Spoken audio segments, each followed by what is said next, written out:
Well, hey guys, welcome back to the podcast. Today I'm interviewing Brian Vaszily. He is the founder of the artofantiaging.com. He's got a huge following over there. And he's also the founder of puritywoods.com, one of the world's only providers of premier quality and fully USDA certified organic anti-aging skincare products.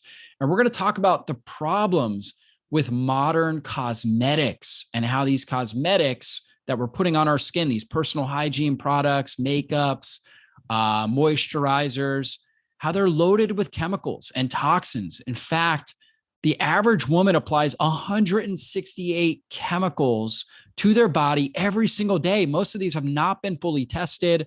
Many of them are banned in other countries, yet in the United States, people are applying them every single day without thinking about it. They have no idea what kind of effects these can have as they get on the skin and also as they cross into the bloodstream. When you put something on your skin, it can cross into your bloodstream within 26 seconds. It can penetrate that skin barrier and get in. So we have to start looking at anything we put on our skin, our cosmetics, moisturizers, as literally food. And so if there's chemicals in there that you wouldn't want to eat if you were looking at it on a food product, you really shouldn't be putting on your skin. And this goes for men and women. Men are applying more and more chemicals to their skin every single day. Average man puts 85 chemicals on their skin. These things will disrupt our hormones. They'll drive up our toxic load, overwhelm our liver, and just drive up inflammation in our body. So good thing is, we need to know what we have to avoid, but there are also many things that actually nourish our skin that can actually support our collagen tissue, our elastin tissue, so we can prevent against fine lines and wrinkles and age spots and things like that. And so there are key plant-based compounds that can really support your skin so you can look young and healthy as you age. We're going to talk about that in this podcast. You guys are going to love this content. And if you haven't left us a 5-star review, please do that now. When you leave us a review, that helps us reach more people and impact more lives. Thanks so much for doing that. Thank you for being a part of our community. And let's go into the show. Well, hey, Brian, great to connect with you again.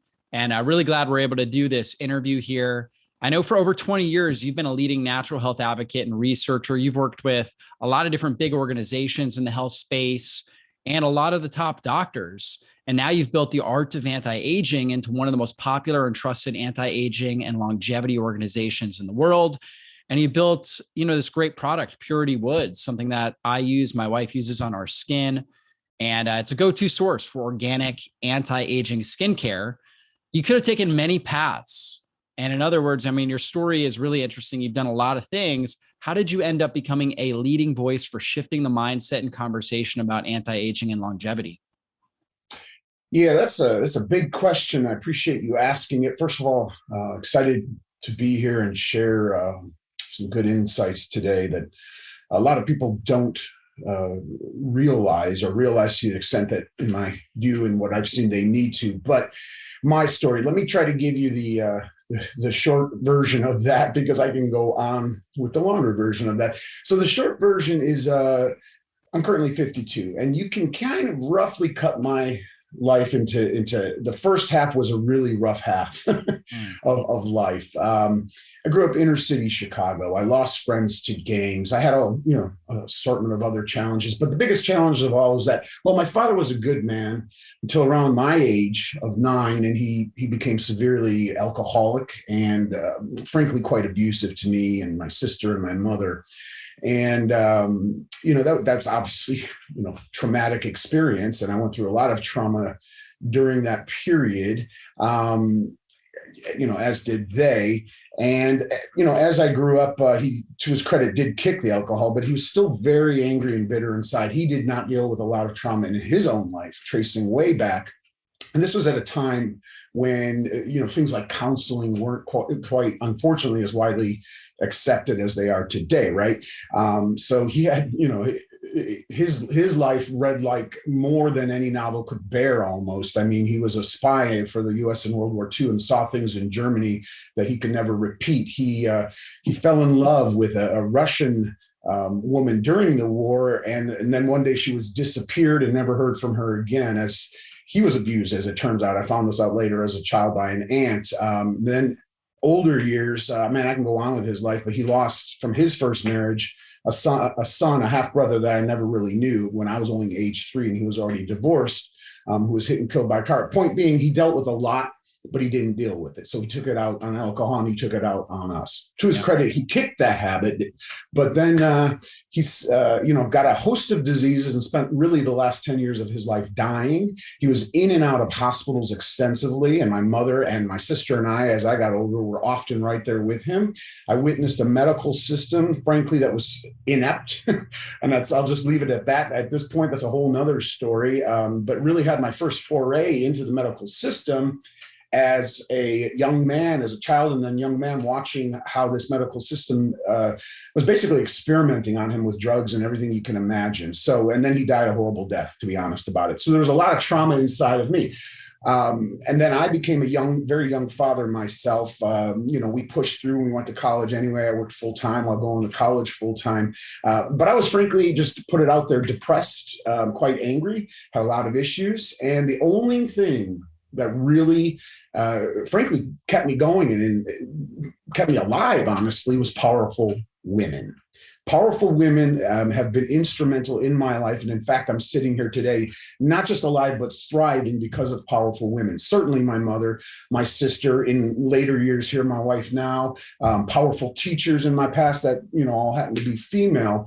So, fast forward a bit, I started out, my career in communications inside of basically the pharmaceutical industry. And I saw so many things there that, again, that's a whole nother conversation, but a lot of what people suspect is true. I'll just leave it at that for right now. There's good people inside of those businesses, don't get me wrong, but in total, that's not real health care. That's not how we want to approach health, as I think virtually everyone listening right now realizes at this point. So I made the transition early, over 20 some years ago now into natural health. But I was really working on behalf of others and helping a lot of others, as you mentioned, well-known, famous people now, or organizations that I helped to build behind the scenes. And then, I don't know, 4 or 5 years ago, I was at a crossroads in my own life where I could do anything. And I witnessed this overwhelming myth, we'll call it, of aging, really bear down on a lot of people around me that were getting older, but especially on women. And what this myth of aging holds is that as you get older, you start dying after 40. You become, it's a time of becoming unattractive, incapable, doomed to suffering and disease. And it's all downhill from here, as the joke goes, when you hit 40, 50, 60, beyond. This hits all of us, but it especially hits women hard. And I watched it hitting my own mother, who was such a powerful woman, my sister, a lot of people around me, but especially women. That false message did not jibe at all with the reality that I had seen working, with wonderful doctors and researchers in natural health. Quite the opposite is true. That should be the period of life that you thrive in all respects. Well beyond the 40s and 50s and 60s and 70s and 80s, even well beyond that, you can thrive. There are steps to take. So I saw this false but very pervasive myth that was bringing people down, not just emotionally, but physically. And I saw the reality, and I'm like, I know what I have to do on behalf of these women who frankly saved me. I'm putting this message out there to the world, and I'm going to share insights, including folks like yourself. False myth. The reality is this, and here's the steps, proven steps that you can take to make the 40s, 50s, 60s, 70s, and beyond the time of life to thrive. So that's my story in short. And yeah, it's exploded because, we stay, I guess, in the word real. And what I keep doing is most important, our mission is just to put this information out there that helps people bypass all those myths and all the toxic non-solution solutions that come with those myths. All this nonsense about all these Franken foods that, can help you, and all these products that are loaded with toxins, which I am definitely sure we'll get to, et cetera. It's exploded, and I'm honored, honestly, to be in this position that I'm able to bring, these great insights forward. Yeah. I mean, it's so important because, like you said, we have to shift that conversation instead of, life getting worse, your quality of life getting worse as you age. It really should be about getting better because you're wiser. You can make better decisions, better choices. You have more life experience, and your health shouldn't be suffering during those years. But what are some of the biggest challenges that you see people dealing with as they are aging? Yeah, well, it's interesting. I mean, it is if people really take the time to investigate themselves in relation to this myth, first of all, it certainly, in my view, is one of the biggest challenges of all. How do you perceive getting older? What does it really mean to you? It's worthwhile exercise to take time alone and deeply consider that question, because a lot of people, when they unravel that, they do say, wait a minute, I have some expectations built in that it's a time of becoming more in pain and, feeling more unattractive and slowing down and getting sick even.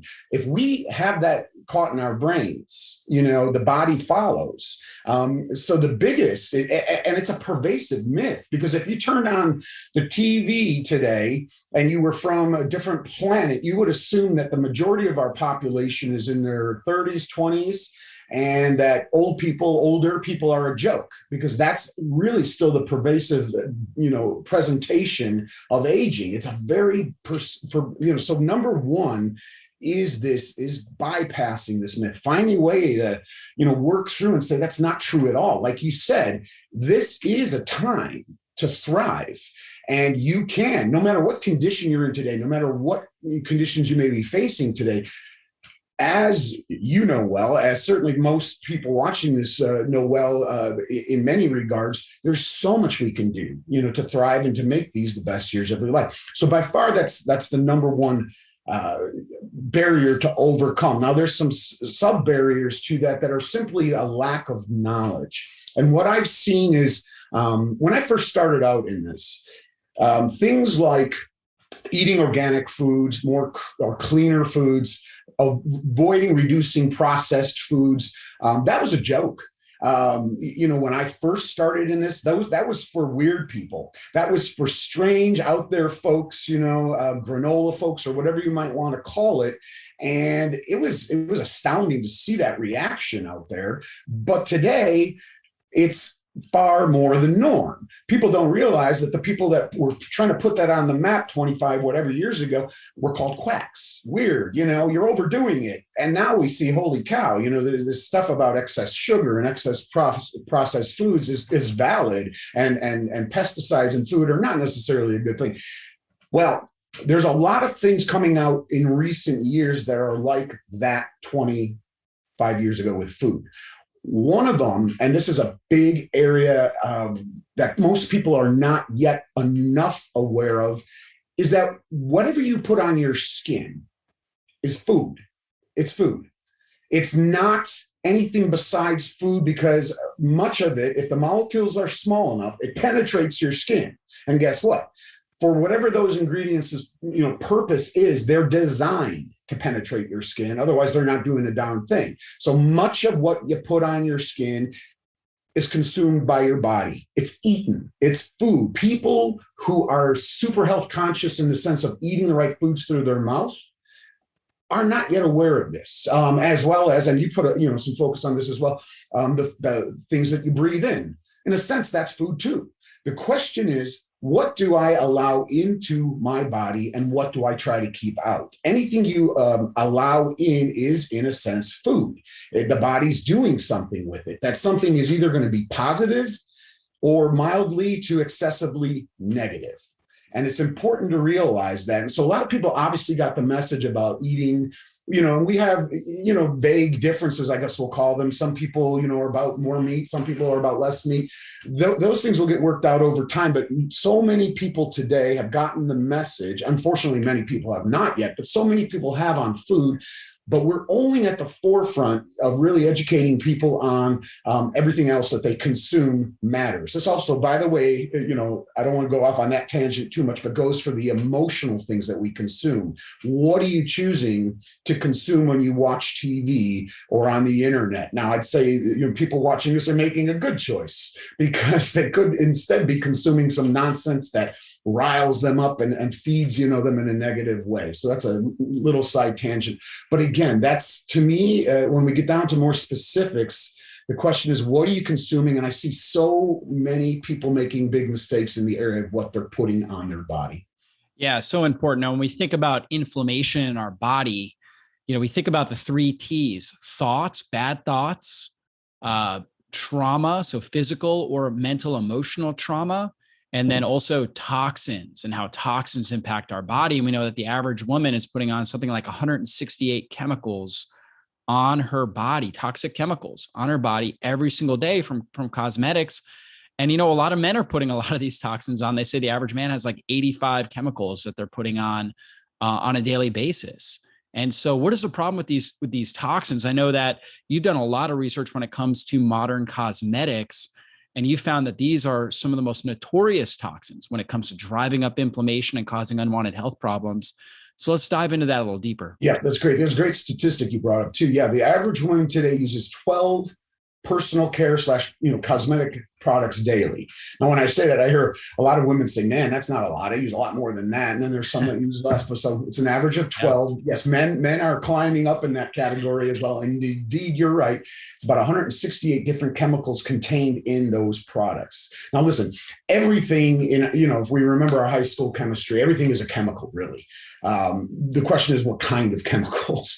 And I have heard it said, and it's certainly likely true, that the cosmetic and personal care product industry is the most unregulated in the US. Now, wherever you may stand in general about your thoughts on regulation, that does say one thing to everybody to remember: it is buyer beware when it comes to cosmetics and personal care products. Because the last time any substantial legislation was passed in the US by the FDA regarding cosmetics and personal care products was 1938. 1938. No substantial legislation has been passed since then regarding what is allowed in cosmetics and personal care products. And basically in 38, it was noted. Really, my definition, my translation is anything goes. What they said was self-regulate. Okay, just be careful what you put in those things, please. Well, guess what's happened since then? I mean, you're talking decades and decades. It's become a wild west, and literally, a company can put anything they want inside of a product that you feed your skin, that you put on your skin, that you wash your hair with, that you put under your arms, i.e., deodorant. They could put anything in there that they so choose and put it on a shelf. There's nothing required, no steps in between all that to do that. Okay, are they going to put ingredients that hurt you immediately? Of course not, because it's going to be immediately tied to their products. Mm-hmm. But there is very little to no testing on the short to mid, the mid, and certainly not the mid to long or long-term effects of virtually any of these ingredients that are in. And we're talking thousands of ingredients. Get this statistic. In the European Union and elsewhere, by the way, over 1,300 different chemicals have now been banned from cosmetics and personal care products. Here in the United States, 11. Just 11 ingredients have been banned from these products. Now, who's wrong on that front? Well, that doesn't take a genius to figure out, even if you edge toward the US side, that's going to go much higher on the ingredients you want to be highly cautious of. The thing is, so many of these ingredients are known carcinogens, known endocrine disruptors, potential endocrine disruptors, potential carcinogens, allergens. They all of these somewhat negative to very negative chemicals, i.e. toxins, almost all prompt inflammation, which is one reason we're talking here today. They are not good for your body. They're not good for your immune system. They're not good for your hormones. And again, we're eating these. You are literally, when you put it on your skin, what happens is, the molecules penetrate. They can penetrate. They go directly into your blood, where they're shot around your body. And I call it death by 1,000 cuts, meaning in most cases, of course, these chemicals aren't going to cause you, suffering the day after you use them or even a week after, but it's the accumulation, the bioaccumulation in the body of these chemicals. And the thing is, people use these products, as we noted, day after day, year after year, month after, I mean, on and on, decade after decade. The problem is, remember high school science again, look back on chemistry. What happens when you mix one chemical with another chemical? It creates a third chemical. Yeah. If you create two chemicals and with a third chemical, the point is, we have no idea what all these synthetic and toxic chemicals are doing in and of themselves, much less combined together when we put all these things on our body. This is why I'm saying it's such a big issue. It's been tied. I mean, you think of almost any symptom. I would say this: if you've got a mystery symptom today, I don't know, fatigue, brain fog, dizziness, moodiness, skin issues, sinus issues, certainly inflammation, pains in your body, and you haven't paid much attention to this, perhaps consider trying cutting out all the cosmetics and personal care products you've been using for a while, unless you know they're truly, truly clean. Cut them out a couple weeks at least, see what happens. Watch what happens. People are often surprised. Holy cow, it is because I'm eating these chemicals in these products. And, maybe I should pay far more attention to what I'll cap up, my answer for you, David, by reminding people, when you are in a grocery store or any type of store that has cosmetics and personal care products, if you take nothing else away from this conversation, please remember you are pushing your cart down a food aisle. And if you wouldn't put that stuff that you're in your mouth, don't put it on your skin. I mean, that's just a great analogy. That's a great way to shift the conversation, because most people are just thinking they're putting something on their skin and they're not actually eating it. They don't really think of their skin as part of their immune system. And again, most people think what they put on their skin just stays on their skin. But, we know that I think it's like within 26 seconds, things can actually penetrate through all the skin layers and get directly into the bloodstream.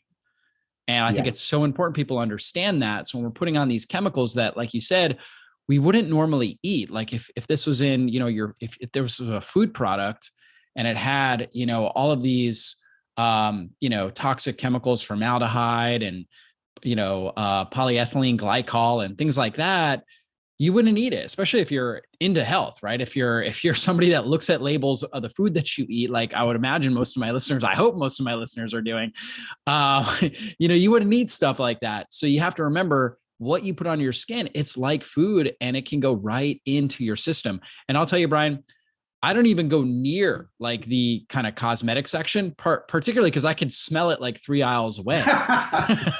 It's true. It's true. That's a big warning sign right there. I say, fortunately, there are some inroads now as awareness starts to spread on this.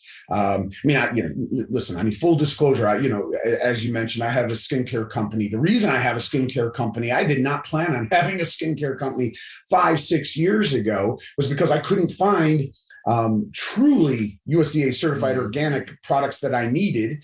So we basically went and created them, and they work wonders. But but if you go to some big box retailers today, the good news is they're starting to make inroads. There's consciousness starting to expand, and there's small sections of those where there are actually some pretty good products, like USDA certified organic deodorants, for example, which is one of the first areas I recommend everyone make changes. If you're not going to make a sweeping change, if you can't afford it, I always say try to think through the ones that you are literally putting on your skin that are sitting there and change those first. Deodorant perhaps being number one, and then things like the anti-aging creams and serums you're putting on your face and other parts of your body.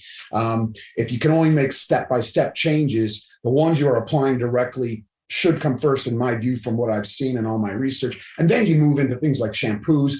Don't get me wrong, there's residues that stay there, but you put it in, you rinse it out. So maybe that's a secondary change. But you're absolutely right. You could smell those products a mile away, and there's a reason for that. That's a warning sign. Interestingly, though, you're bringing this up, I get this question all the time.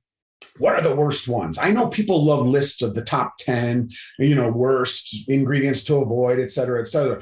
But let me repeat, there are thousands of chemicals, in other words, synthetic chemicals, allowed in cosmetics and personal care products. I don't know all of them. Nobody knows all Yeah. of them. And the problem is that you can't sit there and try to read a label and pick, hey, that one's okay, that one's not. Very hard to do. That said, of course, there are some more prominent, chemicals that are more prevalently used. You name some. There's polyethylene glycol. There's parabens. I think a lot of people have heard of that. Formaldehyde. You brought up the phthalates. But I always say, listen, check the label if you're going to be, checking for labels on the back, which is always wise, and see. Speaking of the smell of things, if it has an ingredient called fragrance. Sometimes it's also generically called scent. Other times they try to get fancy and call it parfum, this parfum, French version of fragrance. But I run when I see that on a label, because what that means is it can contain any of really thousands, again, of different chemicals, and they being the companies that make these, are not required to disclose what all those chemicals are.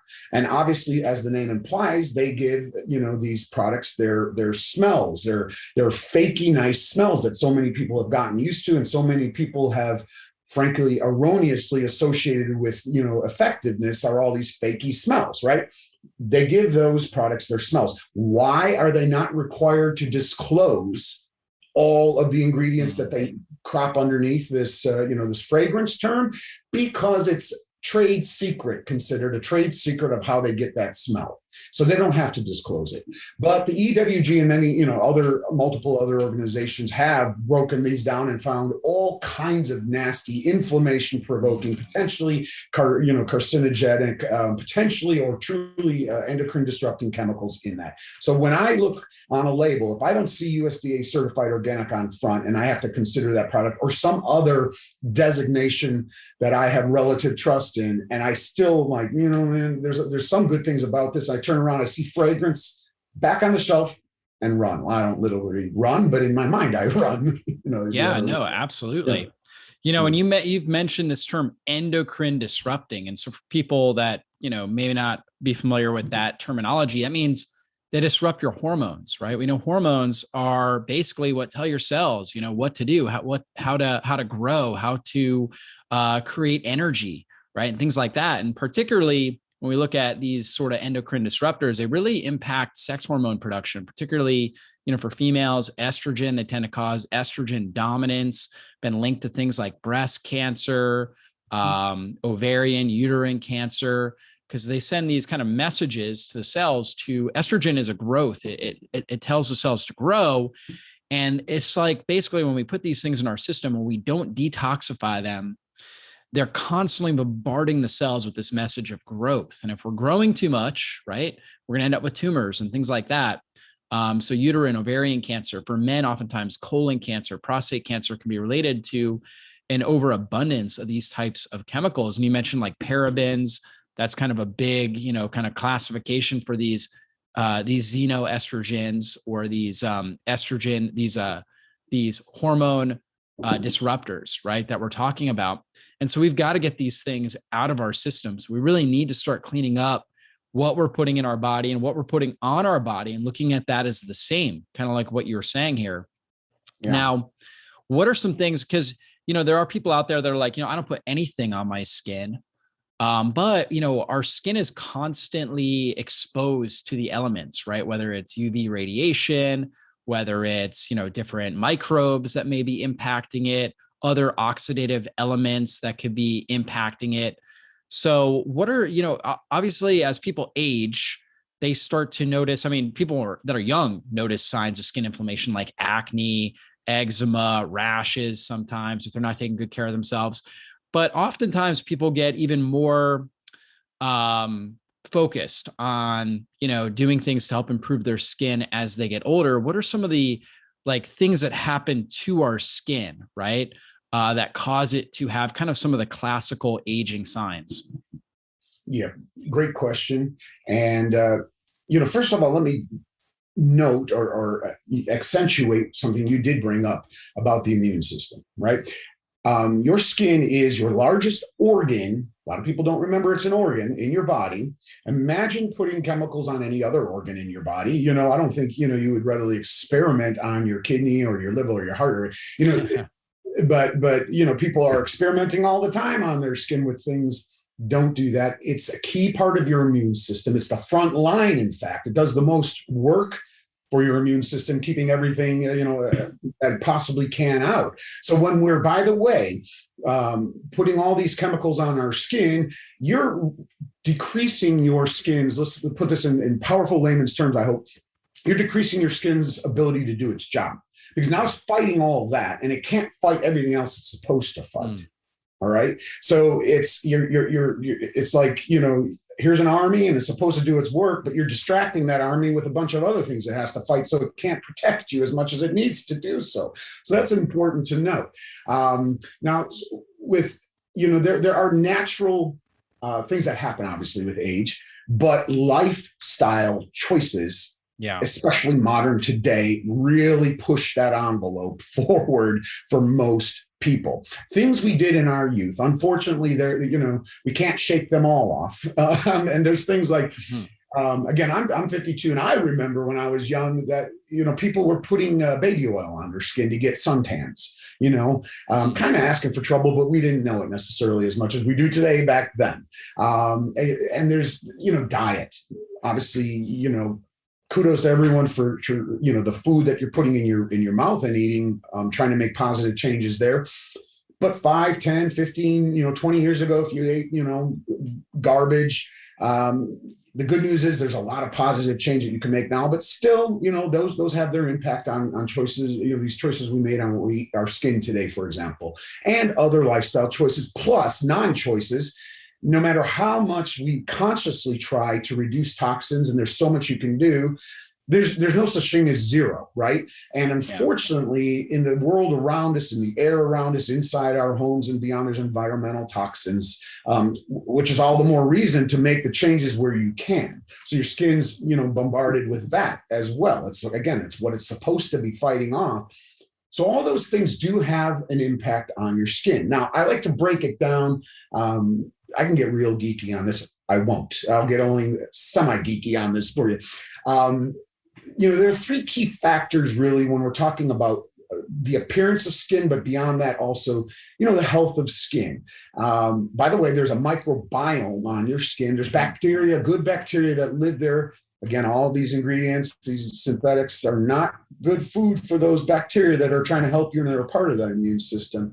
So again, I can get geeky, but let me just state this. So there are 3 things you want to address when it comes to having skin that A, looks as good as it can, and B, you're also promoting the health of your skin and therefore the health of your entire body. We're all one, right? We're all tied together. It's not like these separate, good skin equals good health. And typically when you have skin that may have challenges and issues, there's a lot more going on than just on the surface of the skin. And so those 3 factors, we can go at this from a perspective of moisture, hydration, elastin, and collagen. All right. So I'll briefly dive into that area. So those are basically, if we're really going to sum this up, the 3 key areas that you want to focus on in terms of feeding your body via your skin healthy ingredients. Now, another side note, and this is important. You had said that a lot of people don't put anything on their skin. And that is far smarter than putting a lot of these synthetic and toxic ingredients on their skin. But I would strongly suggest that just the same way that you could feed your body healthy ingredients that actually boost your health, you could feed your skin healthy ingredients that boost your health.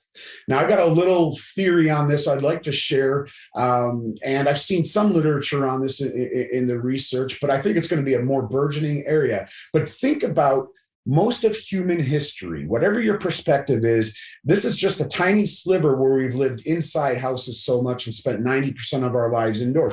Most of our time we were in different tribes and so forth outside, out in the wild. We were hunter-gatherers, foragers, and all day long our skin was exposed to plants and different plants brushing against things, sitting on the ground amongst plants.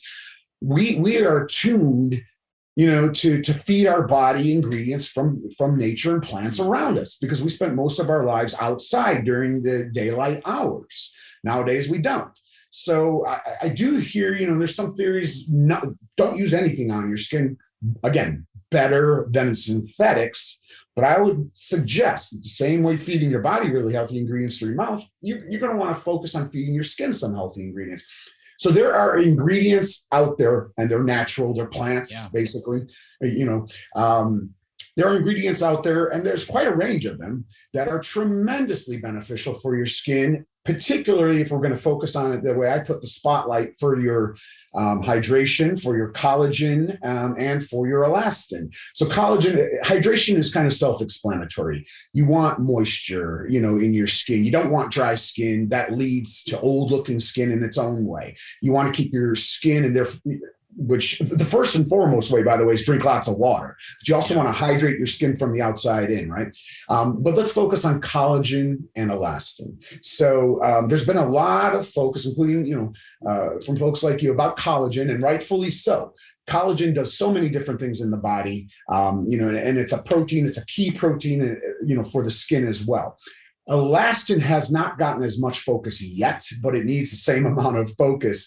I liken it to a mattress, where the collagen is like the stuffing in the mattress, and the elastin are the springs. And when the stuffing starts to go, of course, you're concaves, and you're going to get wrinkles, and you're going to get fine lines and all those things. You want to do what you can to support the collagen in your body, including feeding your skin ingredients that help feed the collagen, basically. And that's really, layman's terms on that. But that especially, therefore, is vitamin C rich ingredients, for example, with collagen. Meanwhile, what about the elastin? The elastin is the springs. And what happens when the springs go in a mattress? Everything goes. Now, I hate to say one's more important than the other, but if I was going to focus on only one, it would probably be the elastin, even more so than the collagen. Both are important, as well as that moisture. And there are certain we're more at the forefront, I guess, in what those ingredients are, but there are certain ingredients that help the elastin in your body, basically by blocking or fighting what's called elastase, which leads to the breakdown of the elastin. So if you want me to, I could tick off some great ingredients. And again, there are hundreds of strong to very strong ingredients. But at the forefront of my mind, and when elastin breaks down, that's when people start to develop the wrinkles, right? Like, so right. The skin's not able to kind of respond and kind of propel back. And so we start to get the wrinkles, the fine lines, things like that. And that's all just a breakdown, protein degradation of elastin, collagen tissue. And so we want to really support that. Obviously, we want to keep oxidative stress under control in our body. We can do that through nutrition. We can do that through, keeping toxins out, sleeping good, all the different lifestyle strategies that we talk about. But you can also support from the outside. There are certain nutrients, plant-based nutrients, that really support collagen and elastin production and help protect these key proteins in your skin. And they've been shown, a lot of people have amazing results getting rid of blemishes and fine lines and wrinkles and things like that. So that's something you're interested in. You want to take note of these plant-based compounds. Right. By the way, great point on the elastin. The breakdown of either is going to contribute to wrinkles, fine lines, but certainly, again, when the springs in that mattress go, it really goes big time wrinkles, I guess we'll say. The sagging skin that a lot of people hate, that's, this largely elastin breakdown. People call it turkey neck, or they get the bags under the eyes, et cetera, et cetera. The good news is, again, there's a lot you can do for that. And there's a lot of clean, safe steps you could take for that. You don't need all these, Frankenstein ingredients, to temporarily lift it up, and you don't need to carve your face up for surgery. Nature provides, and boy, it's an exciting front to be on, because there are so many exciting ingredients. Now, for me, the most exciting ingredient, and this is what I went looking for originally before I started a company, was maple leaf extracts. Now maple trees we all love, the appearance of them, and people are well aware of syrup, from them.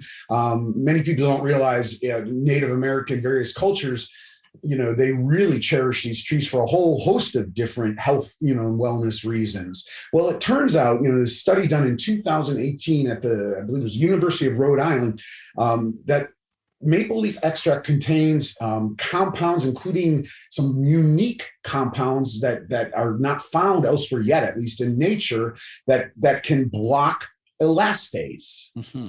In other words, they are outstanding, these extracts, for blocking the breakdown of elastin in your skin.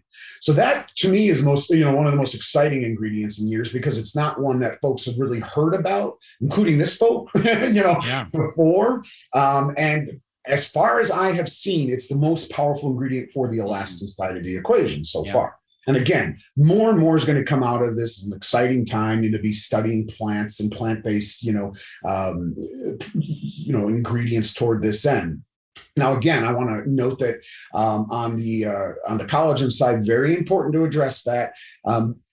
Really oversimplifying it, but the more sky high in vitamin C an ingredient is, the more you want to feed it to your skin. There's a camu fruit from South America, sky high in vitamin C, outstanding for your skin. Mango 30 to 60 times higher than oranges.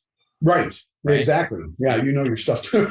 Yeah, and it's it's true. So vitamin C rich ingredients. One of the most exciting there is also Indian gooseberry, or amla. Many people know, super sky high, and also it has other properties as well that help the skin. So Indian gooseberry, amla, camu fruit, mango seed extract. Those are some to focus on for the vitamin C side of the equation, and other compounds that they contain that really help the collagen aspect of things. The maple leaf extract, especially for the elastin side of the equation. The good news is there's quite a number of good ingredients for the moisture hydration side. Again, I can get geeky because there's some that moisturize, others that help to lock in moisture when you start looking at ingredients. Jojoba, that's a common one that's used. Oh yeah, and it's great. It's great. Yeah, that's an old school one, and it's true, and it works. Cacao. Cacao's outstanding. Here's another interesting. How about aloe? Aloe is a fantastic. That to me is one of the again, it's fun to rank things, and that would be in my top 3 awesome, most miraculous ingredients on earth that I know of so far. Mm-hmm. Aloe does so many things, and it's outstanding for the moisture in your skin. Again, another old school one. Organic sunflower seed oil is, and I stress organic on that because you can have a lot of problems with sunflower seeds, that are not organic. I stress organic, by the way, on all of these. But in my mind, I know there's some crops that have more pesticides, applied, and herbicides applied to them than others. Astaxanthin, that's the one that was on the tip of my tongue, and it came. Wonderful ingredient. Folks are starting to hear about the benefits of consuming that by mouth, and it is outstanding for your skin. It does some very unique things, in terms of, if you have skin that you think is weathered looking, again, perhaps because you did, suntan too much in your youth, and all those sorts of things. And astaxanthin is the go-to for that. Astaxanthin is basically, it's algae. It's derived from a red algae. When you think of flamingos in the pink, or you think of pink salmon, it's because they're eating this algae. Well, it turns out that the astaxanthin in that algae has these, very, again, unique properties that do a lot of things, including for inflammation, and really can help, skin that looks weathered looking or what have you. I'll just state it outright. I mean, it combats or helps combat inflammation in a powerful way in your skin. And as I understand it, also by consumption. So absolutely. Yeah, it's what gives salmon their red color. They get it from the algae that they're consuming. And also, what's interesting is salmon are the only species of fish that's able to swim upstream, against the rapids, and literally can jump 10 to 12 feet out, right? And astaxanthin is one of the compounds that's credited with giving it this incredible ability to buffer oxidative stress and produce so much energy. Their mitochondria have to produce so much energy in order to do that. and they have to buffer all this oxidative stress, which is like, the emission, it's like the exhaust that's coming out as they're producing this energy. And that's why they have that concentration of astaxanthin. So it's also great, obviously, at buffering oxidative stress on our, on our skin and protecting against UV radiation. And then, of course, helping the body to repair collagen and elastin that's possibly been damaged and weathered. Yeah. Yeah. It really, again, that's probably also in my list of top 5, Yeah, for sure. ingredients for the skin. I put maple leaf extract up there. Certainly, like you said, aloe vera, astaxanthin. Yep. Interestingly, I've found out more about licorice root, which has other properties as well, but it's great for soothing, inflammation on the skin as well. And again, I mean, you and I could probably talk for hours about it, but those are, I hit on some highlights there. So these are some good ones to look at when you're looking at skincare, things that you want to be putting on. Look for these types of ingredients that we talked about. And, people always ask me, for example, like my wife and I were 40 now, and my skin is better at 40 now than it was when I was 20. Right. And particularly because I take better care of my health. And I also probably about 7 or 8 years ago, really started using skincare and experimenting with, of course, organic skincare, because I knew enough at that point. And I recently, I've started using the Purity Woods that you created, which is a phenomenal product that has these types of ingredients that we just mentioned. And what was really your inspiration there in creating Purity Woods? Well, it's a great question. First of all, I appreciate that you've been you're vocal. Your skin looks amazing. Oh, thank you. In this vantage. And honestly, like I mentioned earlier, had no intention, if you asked me 5, 6 years ago, about launching a skincare company. But my wife is a cosmetologist and very, obviously on board with the natural approach, the non-toxic and organic approach already.